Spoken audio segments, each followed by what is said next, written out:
வணக்கம் and welcome to the show interesting info. June 12 இன்னைக்கு world day against child labour அப்படின்னு சொல்லிட்டு ஒரு டே வந்து அனுசரிக்கிறாங்கப்பா. இது வந்து 2002 ஐக்கிய நாடுகள் சபையால் வந்து அனுசரிக்கக்கூடிய ஒரு நாள் ஆகுது. ஏன்னா 2021 கணக்குப்படி என்ன சொன்னாங்கன்னா, உலகம் முழுக்க கிட்டத்தட்ட 160 மில்லியனுக்கும் அதிகமான குழந்தைங்க சைல்டு லேபராக வேலை பார்த்துனுங்கிறாங்க. எந்தெந்த வயசில் எது கிடைக்கணுமோ அது அந்தந்த வயசில் கிடைச்சாதாங்க அதுக்கு மதிப்பு. 60 வயசில் நம்ம கல்யாணம் பண்ணிட்டு நம்மனா கோயில் குளத்துக்காக போகிறோம். ஸோ அதுக்குன்னு ஒரு வயசு இருக்குல்ல, அந்த மாதிரி குழந்தைங்க அவங்களுடைய வாழ்க்கையை என்ஜாய் பண்ணுறதுக்கான வயசில் அவங்க வேலை செய்கிறது ஏற்றுக்க முடியாத, அவங்களுக்கு இழைக்கக்கூடிய ஒரு மிகப்பெரிய அநீதி அப்படின்னு சொல்லிட்டு உணர்ந்த ஐக்கிய நாடுகள் சபை இதுக்காக நடவடிக்கை எடுக்கிறதுக்கு என்ன பண்ணலாம் அப்படின்னு சொல்லிட்டு ஒரு நாளை தேர்ந்தெடுத்தாங்க. அந்த நாளுக்கு தான் பார்த்தீங்கன்னா இன்னைக்கு வேர்ல்டு டே அகைன்ஸ்ட் சைல்டு லேபர்னு சொல்லிட்டு அதுக்காக நடவடிக்கை எடுக்கக்கூடிய ஒரு நாளாக வச்சிருக்காங்க ஜூன் 12. நெக்ஸ்ட் இன்டர்நேஷனல் ஷியா டே அப்படின்னு சொல்லிட்டுங்க. இது வந்து ஆல்ரெடி உங்ககிட்ட சொல்லியிருப்பேன், இஸ்லாம் அப்படின்றது 2 பிரிவாக பிரிஞ்சாங்க அப்படின்னு சொல்லிட்டு. ஒன்று ஷியா முஸ்லீம்கள் அப்படின்னு சொல்லுவாங்க, இன்னொருத்தவங்க சன்னி முஸ்லீம்கள்ன்ட்டு. இதில் ஷியா முஸ்லீம்களை பொறுத்த வரைக்கும் பார்த்தீங்கன்னா, முகமது நபி அவர்களுக்கு பிறகு அவரை ஃபாலோ பண்ணி ஒரு 12 இமாம்கள் வந்தாங்கன்னு சொல்லிட்டு அவங்கள ஃபாலோ பண்ணுறது அப்படின்றது இவங்களுடைய வழக்கமாக வச்சுருக்காங்க. இவங்களுடைய வழிபாட்டு முறைகள்லையும் இவங்களுடைய தாட்ஸ்லையும் பார்த்திங்கன்னா நிறைய வேறுபாடுகள் இருக்கிறதுனால அது அப்படியே சன்னி இஸ்லாம் வந்து அது ஆப்போசிட்டாக அப்படியே மாறிட்டாங்க. இருந்தாலுமே இந்த ஷியா இஸ்லாத்தை பொறுத்த வரைக்கும் எகிப்து, ஏமனு, இந்தோனேஷியான்னு சொல்லிட்டு ஏகப்பட்ட பேர் இவங்க நாட்டில் வந்து பயங்கரமாக அடிமைத்தனத்தோட, இல்லாட்டி அவங்க மேலே ஒரு பெரிய காழ்ப்புணர்ச்சியோட, இவங்களுக்கு ஒரு பெரிய வன்முறைகள் அப்படின்றது ஷியா முஸ்லீம்களுக்கு நடந்துக்கிட்டே தான் இருக்குது. ஸோ அதனால் இவங்களை எப்படியாவது நம்ம வந்து அடுத்த கட்டத்துக்கு கொண்டு போய் ஆகணும், இவங்களுடைய வாழ்க்கையை வந்து இதே மாதிரி வச்சுட்டே இருந்தோம்னா அவங்க அடிமைத்தனத்தில் இருக்கிறதுக்கும் இந்த மாதிரி பிரச்சனையில் வாழ்கிறதுக்கும் என்ன வித்தியாசம் அப்படின்னு சொல்லிட்டு உணர்ந்தாங்க. அதனால் இதெல்லாம் மாற்றத்துக்கு வரணும் அப்படின்ற ஒரு நம்பிக்கையில் தான் பார்த்தீங்கன்னா இந்த டே உருவாகினாங்க. இதுக்கு வந்து அமெரிக்கா ஃபஸ்ட் டைமாக இதுக்கு சப்போர்ட் பண்ணி அங்கே இருக்கக்கூடிய பிளேஸில் இவங்களுக்குன்னு ஒரு அமைப்பு உருவாக்கி அதன் மூலமாக இன்றைக்கி உலகம் முழுக்க இருக்கக்கூடிய இந்த ஷியா முஸ்லீம்களுக்கு நீதி கிடைக்கிறதுக்காக ஒரு டேவை வந்து உருவாக்கலாம்னு சொல்லிட்டு உருவாகின தினமாக தான் பார்த்தீங்கன்னா இன்டர்நேஷனல் ஷியா டே அப்படின்னு சொல்லிட்டு ஒரு டே வந்து அனுசரிக்கிறாங்க June 12. Next day plus night of remembers day அப்படின்னு சொல்லிட்டு அமெரிக்காவில் ஒரு டே வந்தாலும் செய்கிறாங்கப்பா. 2016 நடந்த ஒரு துயர சம்பவம் தான். ஆரிலாண்டோ நைட் கிளப் அப்படின்னு சொல்லிட்டு ஒரு கிளப்பில் ஒரு நைட்டு 2 மணி போல் எல்லாருமே என்ஜாய் பண்ணிட்டு இருந்த சுச்சுவேஷனில் ஒரு பர்சன் உள்ளே நுழையிறாரு. அவரோட பேர் தான் பார்த்தீங்கன்னா உமர் மதீன் அப்படின்றவர். அவர் வந்த உடனே டக்குன்னு தன்னுடைய ரைஃபிள் எடுத்து துப்பாக்கியால் சுட ஆரம்பிக்கிறார் கண்மூடித்தனமாக. அதில் கிட்டத்தட்ட 49 பேர் இறந்து போகிறாங்க.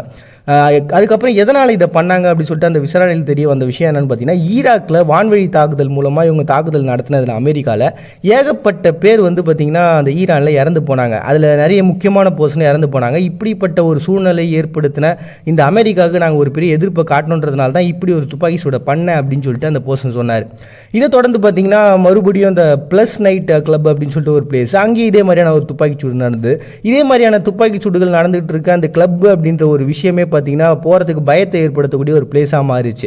அட் த சேம் டைம் நிறைய நபர்களை வந்து அவங்க இழந்திருக்கிறாங்களே. இப்படி இந்த பர்சன்ஸ் எல்லாம் நிச்சயமாக நம்ம நினைவு கூர்ந்தே ஆகணும் அப்படின்னு சொல்லிட்டு அவங்களுக்காக ஒரு டே உருவாக்கின தினம் தான் பார்த்தீங்கன்னா ப்ளஸ் நைட் ஆஃப் ரிமெம்பரன்ஸ் டே அப்படின்னு சொல்லிட்டு ஒரு டே வந்து அனுசரிக்கிறாங்க அமெரிக்கா ஜூன் 12.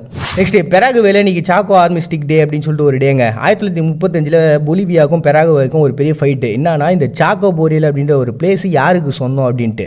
ஏன்னா இந்த பிளேஸில் தான் பார்த்தீங்கன்னா அதிகமான எண்ணெய் வளங்கள் இருந்தது. At the same time Atlantic கடலுக்கு போகிறதுக்கான ஒரு ஈஸியான வேவாகவும் இந்த இடம் இருந்தது.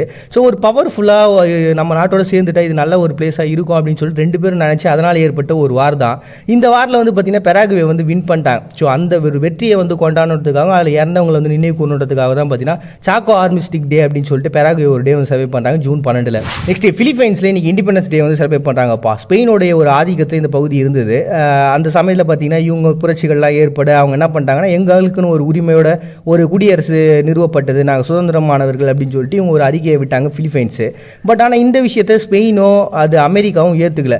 இதனால் அமெரிக்காவுக்கும் பிலிப்பைன்ஸுக்கும் பார்த்தீங்கன்னா மறுபடியும் ஒரு ஃபைட்டுன்றது வாரிடுறது போக ஆரம்பிச்சிது. ஒரு கட்டத்துக்கு அப்புறம் அதில் ஒரு வெற்றியை அடைகிறாங்க பிலிப்பைன்ஸு.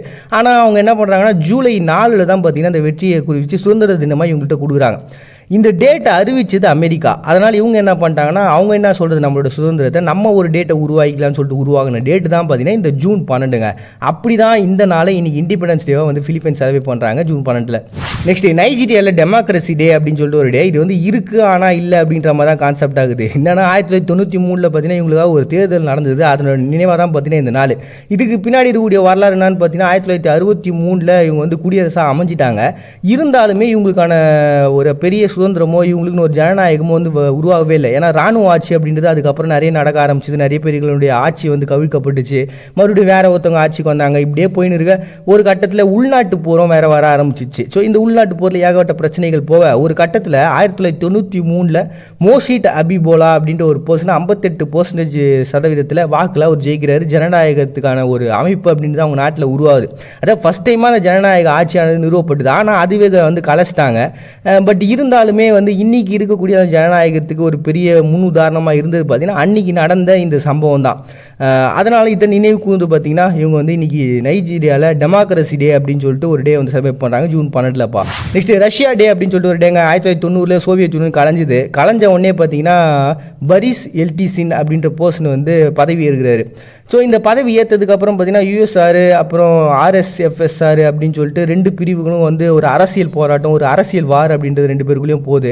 1992 பார்த்தீங்கன்னா அவங்களுக்குன்னு ஒரு சட்டத்திட்டங்கள்லாம் உருவாக்குனாங்க. அப்படி உருவாக்குனதுக்கு அப்புறம் பார்த்தீங்கன்னா கொஞ்சம் அந்த அரசியலில் மட்டும்தான் போராட்டம் இருந்தது, உள்நாட்டு போர்கள் இதெல்லாம் எதுவும் ஏற்படாமல் ஒரு சுமூகமான ஒரு முடிவுக்கு வந்தது.